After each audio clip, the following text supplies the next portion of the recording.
Nisa Putri Ramadhani STMDS. Saya adalah seorang dosen tetap program studi Desain Komunikasi Visual jurusan Seni Rupa dan Desain Institut Seni Budaya Indonesia Aceh. Pada kesempatan kali ini, saya ingin menyampaikan terkait mata kuliah yang saya ampu yang sesuai dengan bidang keahlian saya, yaitu mata kuliah metode penelitian desain. Mata kuliah ini ditujukan untuk mahasiswa DKV semester 4 dengan kode mata kuliah MDK 404 berbobot di SS.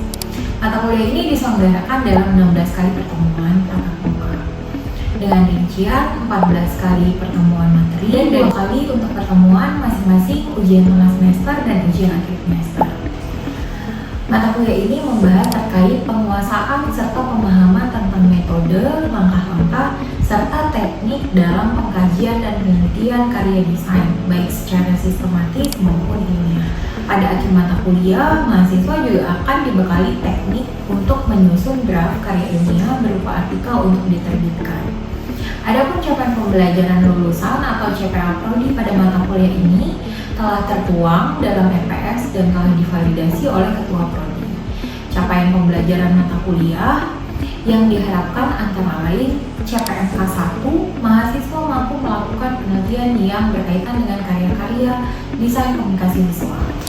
CPMK 2, mahasiswa mampu menguasai metodologi penelitian untuk membangun metode berpikir sistematis dan menguasai metode pemecahan masalah dalam persoalan desain komunikasi visual dari berbagai pendekatan konseptual dan metode pemecahan masalah. Dan CPMK 3, mahasiswa mampu memperhatikan dan menerapkan nilai humaniora sesuai dengan keahlian bidang desain komunikasi visual berdasarkan kaidah, tata cara, dan etika ilmiah dalam rangka menghasilkan solusi gagasan desain ataupun kritik seni. 3 komponen utama dalam proses pembelajaran mata kuliah ini adalah penyampaian atau delivery, interaction, dan assessment.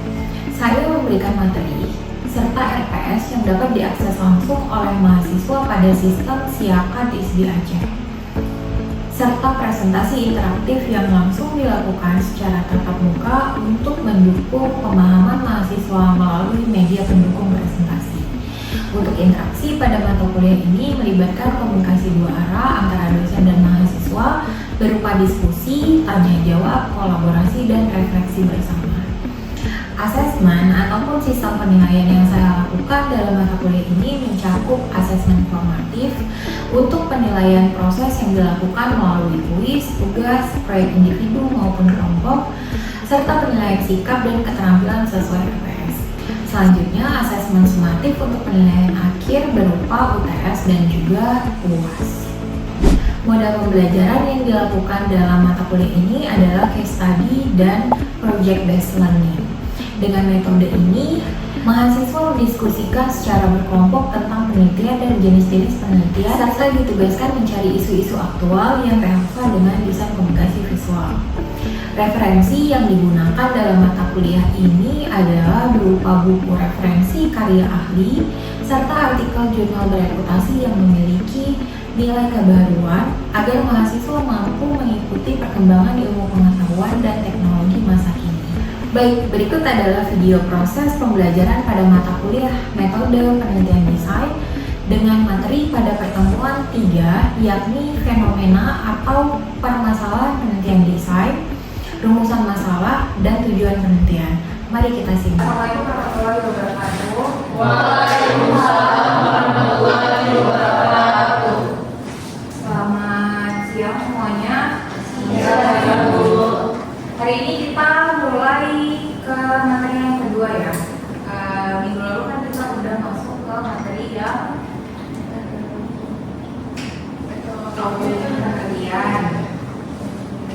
Ya kan? Ya. Dulu kita udah masuk ke topik penelitian. Hari ini kita membahas tentang latar belakang permasalahan penelitian. Oke, sebelum kita mulai, saya absen dulu. Aidila Safara, Al-Khairul Baria, hadir itu. Alda Paramita, hadir ya. Al-Fatari, Eni Alfian, hadir. Galuh Satranda, Umi Syahdia, Farhan Alifan. Ada yang belum dipanggil? Ada? Ada yang mau ngantri aja apa? Belum ya? Oke. Udah beres semua ininya? Tugas minggu lalu dari proses ada yang udah datang? Siapa yang mau datang? Aldila, judulnya apa? Topiknya? Kajian identifikasi animasi Oxford. Kajian identifikasi animasi Oke. Oke. Yang lain? Silakan ini. Penggunaan CGI di sinetron Azab Indonesia. Penggunaan CGI Di sinetron Azab Indonesia. sinetron Azab Indonesia. Oke. Oke, masing-masing udah punya topik penelitiannya ya? Oke, berikutnya kita masuk ke materi tentang latar belakang penelitian.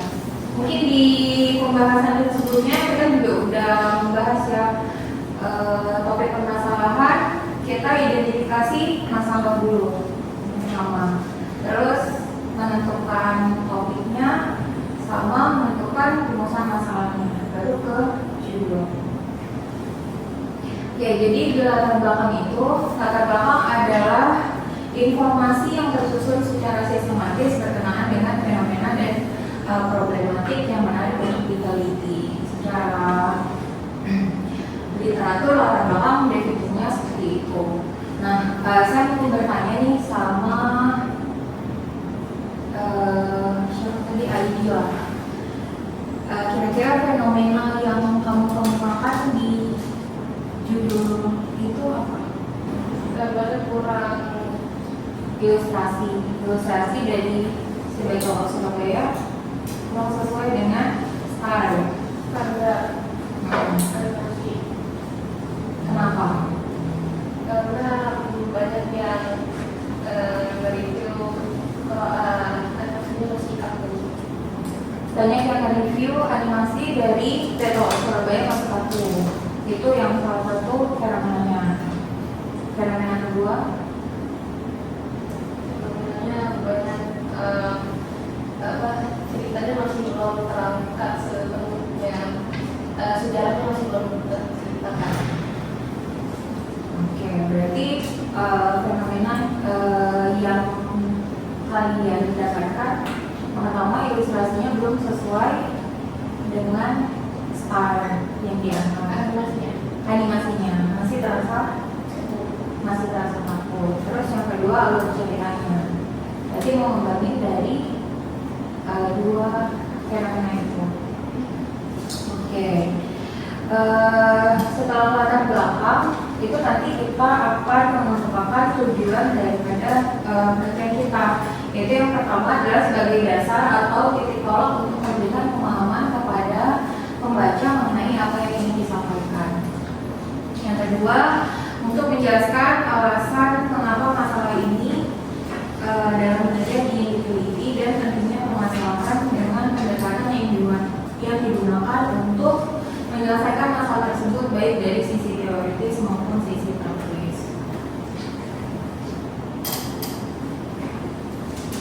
Oke, jadi dalam penulisan latar belakang isinya yang pertama itu ada di bagian awal, berisi tentang gambaran umum tentang masalah yang akan kita angkat. Bisa dijelaskan dengan model piramid kembali untuk membuat gambaran tentang masalah mulai dari hal yang paling luas sampai yang mengerucut yang menjadi fokus pada masalah inti serta ruang lingkup yang akan diteliti. Jadi misalnya di bagian awal di paragraf 1 dan 2 teman-teman bisa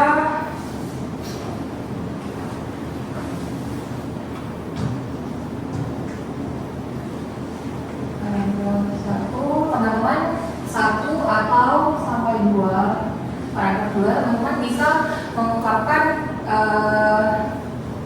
deskripsi tentang topik yang akan diangkat. Misalnya tadi ada Battle of Surabaya.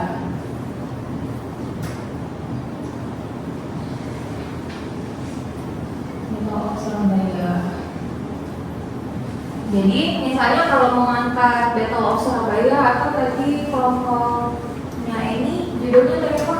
Penggunaan CGI CGI pada sinetron aja. sinetron Azam.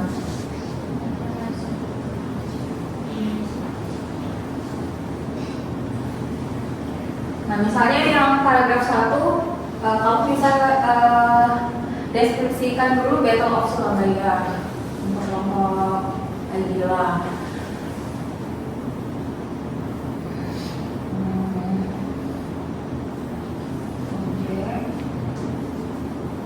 Nah di awalnya mungkin bisa dimasuki dulu perkembangan animasi di Indonesia. Jadi baru izinnya nanti langsung ke objek Battle of Surabaya. Jadi misalnya perkembangan animasi di Indonesia semakin meningkat dan bla bla bla. Baru nanti ujungnya ke objek khususnya tentang Battle of Surabaya.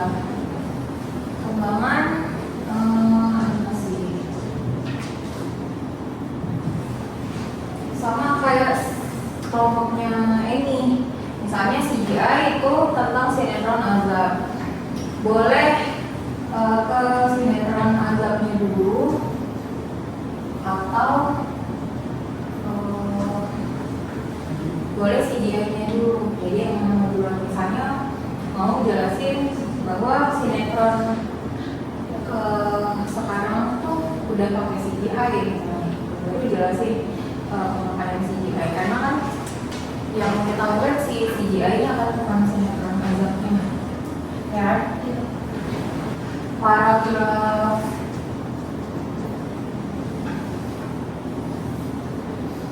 biasanya bisa 3 sampai 6 atau cukup 3 sampai 5. Itu terdiri dari data-data tentang objek penelitian.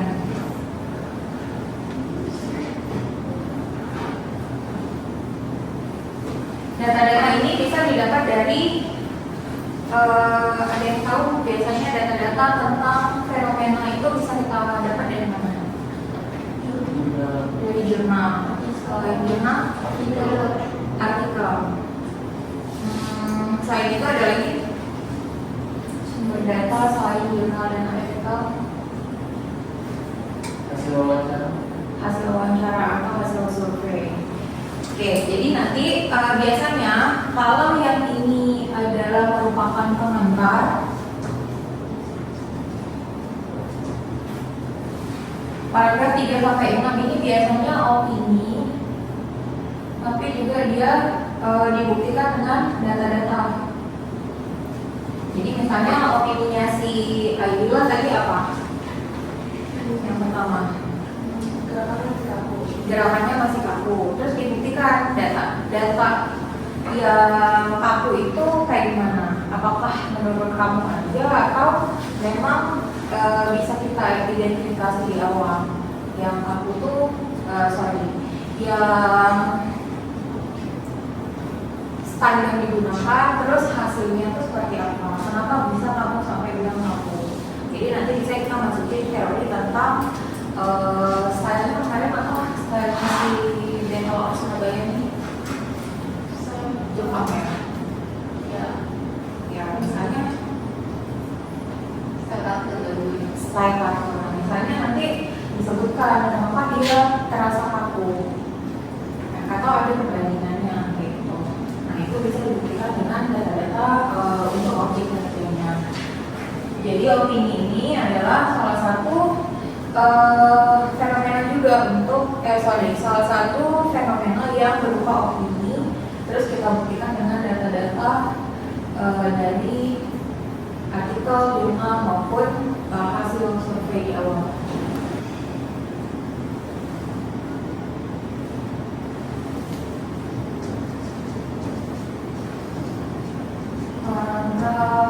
Misalnya berikutnya 1-2 paragraf itu bisa berisi tujuan dan kesimpulan.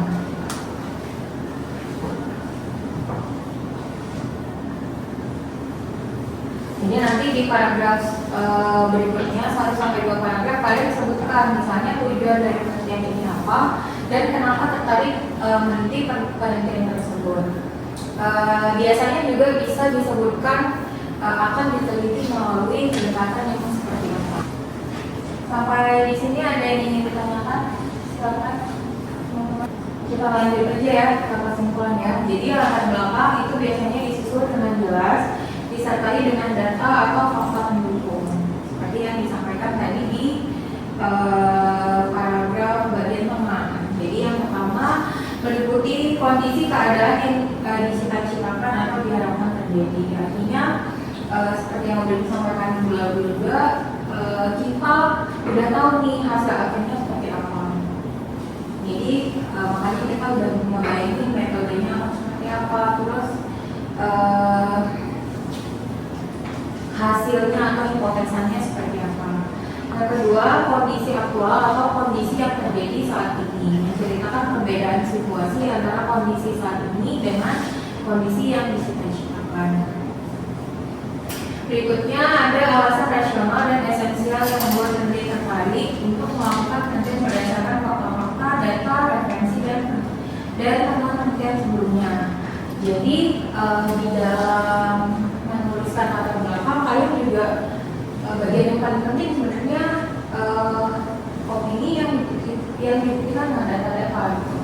Jadi kalau hanya sekedar opini aja itu nggak bisa kita jadikan satu kategori ilmiah gitu ya.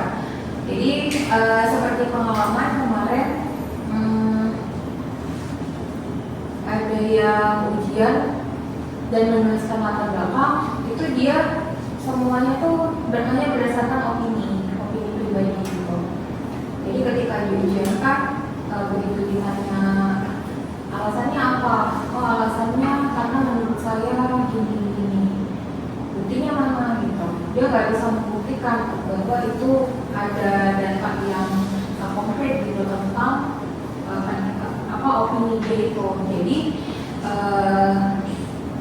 tulisannya selesai, tapi bisa nggak dia dianggap sebagai satu tulisan yang kayak ilmiah seperti itu ya.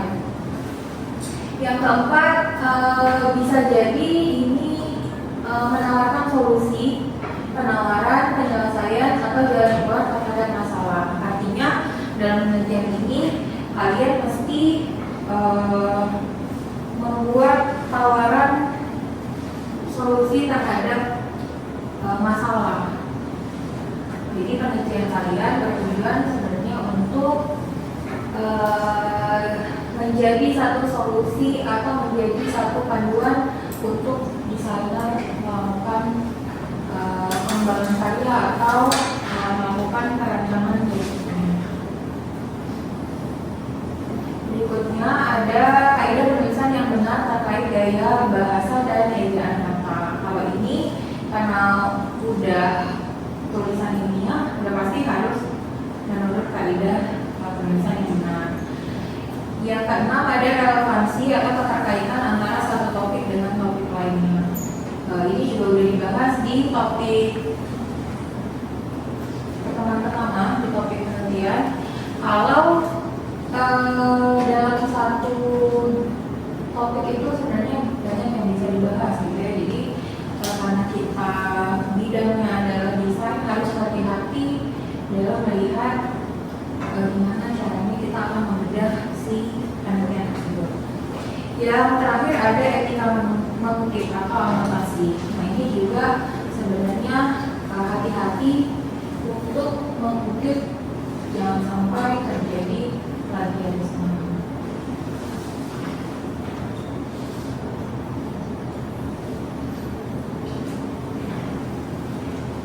Oke.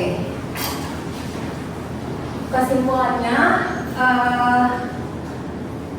dalam membuat pendahuluan itu terdiri dari latar belakang, rumusan masalah, tujuan dan manfaat. Jadi ini tadi latar belakang terdiri dari apa saja, ada yang bisa menyebutkan? Yang terdiri silakan ini. Dari para pertama ada latar belakang yang dimasuki penjelasannya. Terus paragraf dari 3 sampai 5 kalau bisa opini data-data dari objek penelitiannya. Terus paragraf terakhir kesimpulan, tujuan, dan kenapa tertarik meneliti. Oke, ada yang ingin menambahkan?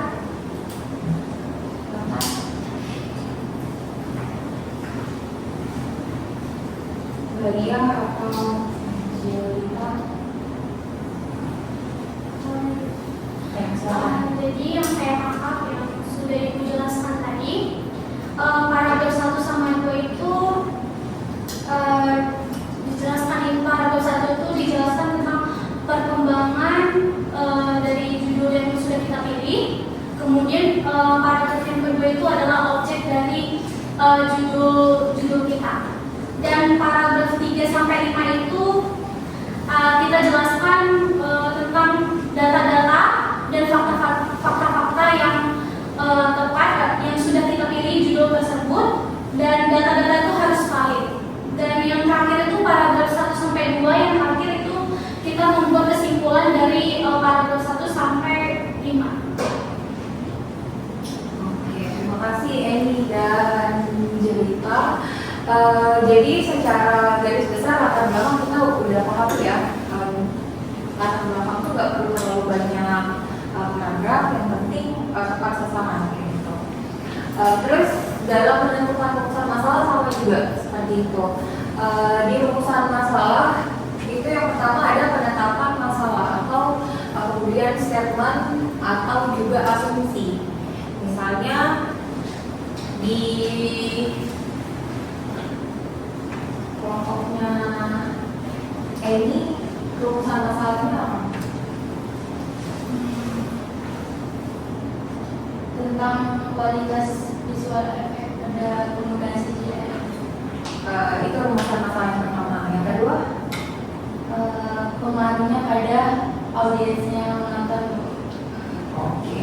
Berarti penetapan masalahnya adalah bagaimana penggunaan efek visual CGI pada sinetron gambar. Terus yang kedua penetapan fokusnya, yaitu bagaimana persepsi penonton tentang penggunaan CGI tersebut, gitu ya. Oke, jadi fokus di pertama penetapan masalah adalah bahwa apa yang ingin kita kaji secara luas atau secara sesuai topiknya. Tapi yang penetapan fokus ini kita mempertanyakan lebih dalam lagi tentang fokus yang sudah kita letakkan di permasalahan pertama, gitu ya. Kayak tadi CGI diidentifikasi dulu seperti apa, baru yang kedua gimana persepsi tentang efek CGI tersebut. Terakhir ada tujuan dan manfaat, yaitu menjelaskan arah dan posisi riset. Jadi di sini berupa statement dan positioning, di mana nanti tujuan dan manfaatnya adalah mengarahkan bagaimana metode yang akan kita gunakan untuk konten tersebut, ya. Kalau tadi contohnya kelompok ini itu adalah yang pertama identifikasi CGI, yang kedua persepsi. Berarti untuk metode penelitiannya menggunakan apa? Metode Kualitatif dan kuantitatif. Karena ngomongin persepsi. Ya kan, di penetapan fokusnya kita juga membahas tentang audiens. Otomatis mau menggunakan metode campuran. Kalau di kelompoknya Agila, metode kualitatif aja. Karena penetapan fokusnya udah bilang ke visual aja. Oke, sekian materi kita hari ini. Untuk tugas dari materi hari ini itu kita ada pendahuluan, di mana di dalamnya merumuskan masalah, latar belakang masalah, tujuan, manfaat, dan peluang info. Pengumpulan tugasnya melalui editing di minggu depan ya. Jadi untuk instruksi akan saya sampaikan di editing. Untuk tugasnya ada yang ingin ditanyakan? Silakan. Tahan. Sudah ada, udah paham ya? Oke, kalau sudah paham semua, nanti tugasnya akan saya sampaikan di editing. Terima kasih teman-teman atas kehadirannya hari ini. Kita kembali berjumpa di minggu depan. Saya tutup dari wadah. Sampai jumpa warahmatullahi wabarakatuh. Waalaikumsalam warahmatullahi wabarakatuh. Sekian video rekaman proses pembelajaran untuk mata kuliah metode penelitian desain pada program studi desain komunikasi visual jurusan Seni Rupa dan Desain Institut Seni Budaya Indonesia Aceh. Video ini digunakan sebagai salah satu syarat penyusunan dokumen pernyataan diri dosen dalam unjuk kerja Tridharma Perguruan Tinggi atau PDD UKT PT.